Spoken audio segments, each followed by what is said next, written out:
17 साल बाद स्कूल की दोस्त सुनीति को देखकर बहुत खुशी हुई। दूसरी तरफ हैरानी भी हुई। इस उम्र में बच्चा पैदा कर रही है। जहाँ तक मुझे याद है उसकी शादी 15 साल की उम्र में ही हो गई थी। उसी साल जब उसने माध्यमिक की परीक्षा दी थी। वह मेरी हम उम्र ही होगी, यानी 32 साल की। इतने सालों में क्या उसे कोई संतान नहीं हुई थी? खैर, मेरी पत्नी के ठीक बगल वाले बेड पर सुनीति बेहोश पड़ी थी। करीब 1 घंटा पहले ही उसका सिजेरियन हुआ था। उसके बेड के आसपास उसका पति दिखाई नहीं दे रहा था। शायद किसी काम में व्यस्त होगा, इसीलिए नहीं आ पाया। आज अगर सामने से देख भी लूँ तो बाबलू दा को पहचान नहीं पाऊंगा। शादी की रात बस एक झलक देखी थी। सुना था कि उसकी शादी बहुत अच्छे घर में नहीं हुई थी। उसका पति क्या करता था यह ठीक से नहीं जानता था।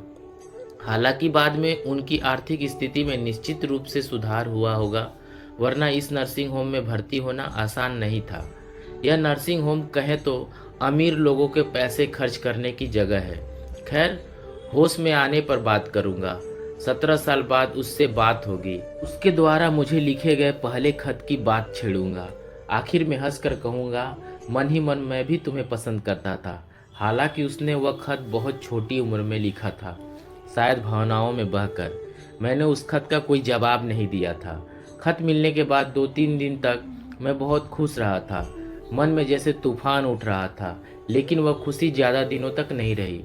असल में उसने अचानक मुझे खत दिया था।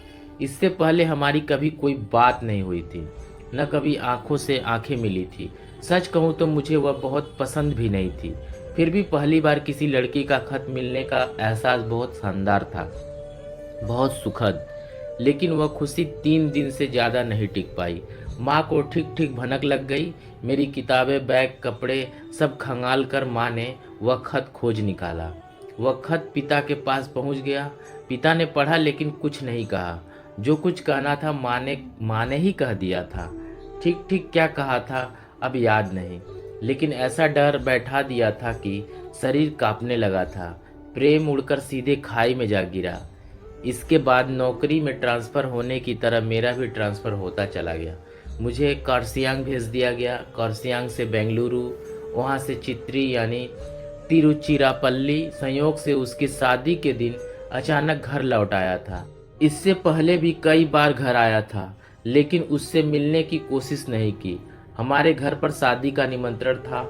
माँ के साथ मैं भी उस शादी में गया था। वही हमारी आखिरी मुलाकात थी। अगले दिन विजिटिंग आवर में गया तो देखा सुनीति सो रही थी। सलाइन भी हटा दी गई थी, यानी अब वह ठीक थी। वह सो रही थी, इसलिए उसे जगाया नहीं। नर्सिंग होम में ज़्यादा देर बात करना भी ठीक नहीं था। वहाँ कुछ प्रतिबंध होते हैं। पत्नी से ज़रूरी बातें करके और अपने नवजात बेटे का छोटा सा चेहरा एक बार फिर देखकर मैं बाहर निकल आया।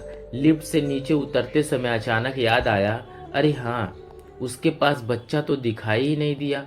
लड़का हुआ या लड़की, यह भी तो नहीं देखा। इस नर्सिंग होम की सुविधाएं इतनी अच्छी थी कि बच्चे को कहीं और रेफर करने की ज़रूरत नहीं पड़ती। शहर के सबसे अच्छे डॉक्टर भी यहीं मिलते हैं। इससे बेहतर इलाज और कहाँ मिलेगा। मन में एक अजीब सी बेचैनी होने लगी।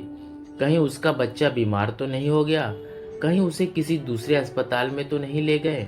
अगले दिन उसी समय गया तो मुझे बहुत शर्मिंदगी हुई। सुनीति उठकर बैठी थी और दूसरी तरफ मुंह करके कपड़े की आड़ में बच्चे को दूध पिला रही थी। मैं काफ़ी देर तक अपनी पत्नी से बातें करता रहा, बीच बीच में उसे देख भी रहा था। सोचा था शायद मेरी आवाज़ पहचान लेगी, लेकिन आश्चर्य की बात थी कि उसने एक बार भी मेरी तरफ मुड़कर नहीं देखा। एक बार भी नहीं पूछा कि मैं कैसा हूँ। मैं भी शर्म के मारे उसे बुलाकर कुछ पूछ नहीं पाया। जल्दी से दूसरी तरफ मुंह करके पत्नी से बातें करता हुआ नर्सिंग होम से बाहर निकल आया। अगले दिन बेटे को घर लेकर जाना था। घर में खूब धूमधाम थी। खुशी खुशी ऊपर पहुंचा तो देखा सुनीति वहां नहीं थी। चिंतित होकर मैंने पत्नी से पूछा।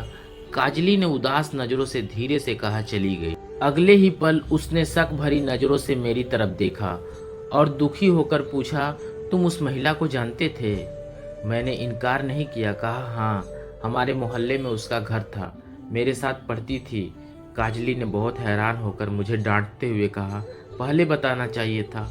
बिल्कुल सही कहा काजली ने। मुझे पहले ही बता देना चाहिए था। कम से कम हम दोनों सुख दुख की बातें तो कर सकते थे। खैर, इतना पास पाकर भी उससे कुछ पूछ नहीं पाया। लड़का हुआ या लड़की यह भी पता नहीं चला। इसे ही कहते हैं दुर्भाग्य, बदकिस्मती। इसके बाद अचानक मेरी नज़र काजली पर पड़ी। वह उदास थी और उसकी आंखों में आंसू थे। मुझे बहुत आश्चर्य हुआ। काजली को आखिर क्या हुआ? बेटा हुआ है, उसे तो खुशी से नाचना चाहिए था। मैंने हैरानी से पूछा, तुम्हें फिर क्या हुआ? आंखों में आंसू क्यों हैं? काजली दर्द के कारण ठीक से सीधी भी बैठ नहीं पा रही थी। किसी तरह मेरा सहारा लेकर बिस्तर पर बैठी और आंखें पोंछते हुए बोली, एक बार मन हुआ था कि अपने बेटों को उसके पास छोड़ दूं। कई दिनों से बहुत तकलीफ में थी। क्या बताऊं तुम्हें? मैंने हैरान होकर पूछा, मामला क्या है, बताओ तो। कल ही तो मैंने उन्हें बच्चे को दूध पिलाते देखा था। तुम्हारा दिमाग तो ठीक है? काजली ने इस बार बहुत मुश्किल से अपनी नाइटी के आंचल से आंखें पोंछी और बोली, जुड़वा बेटे हुए थे। अपने पति को लीवर की बीमारी से बचाने के लिए पैसों की कमी के कारण उसने अपनी कोख किराए पर दी थी। जिन लोगों के लिए उसने बच्चे को जन्म दिया था वे अपना बच्चा लेकर चले गए। यह सुनकर मेरा सिर घूमने लगा। मैं लगभग गिर ही पड़ा था। अब तक ऐसी बातें लोगों के मुंह से सुनी थी, लेकिन अपनी ही सहेली को इस हालत में देखना पड़ेगा, यह कभी नहीं सोचा था। काफ़ी देर तक चुप रहने के बाद मैंने धीरे से पूछा, तुम्हें इतनी सारी बातें कैसे पता चली? काजली काफ़ी देर तक मेरे चेहरे की ओर देखती रही, फिर बोली, उस महिला की तकलीफ़ देखी नहीं गई, इसीलिए मैंने पूछ लिया था। उन्होंने ही मुझे सब कुछ बताया। उन्होंने मुझसे किसी को बताने से भी मना किया था। मैंने कहा, लेकिन मैंने तो उन्हें बच्चे को दूध पिलाते देखा था। काजली अब खुद को रोक नहीं पाई। मुझे गले लगाकर फूट फूट कर रोते हुए बोली, वह बच्चा नहीं था, वह एक गुड़िया थी, एक गुड़िया। मैं धम्म से काजली के पास बैठ गया। सिर बुरी तरह झंझना रहा था। ऐसा लग रहा था जैसे पूरी धरती डोल रही हो। पूरा आसमान, पूरा संसार, सब कुछ हिलता हुआ महसूस हो रहा था। लेख बाबूराम मंडल।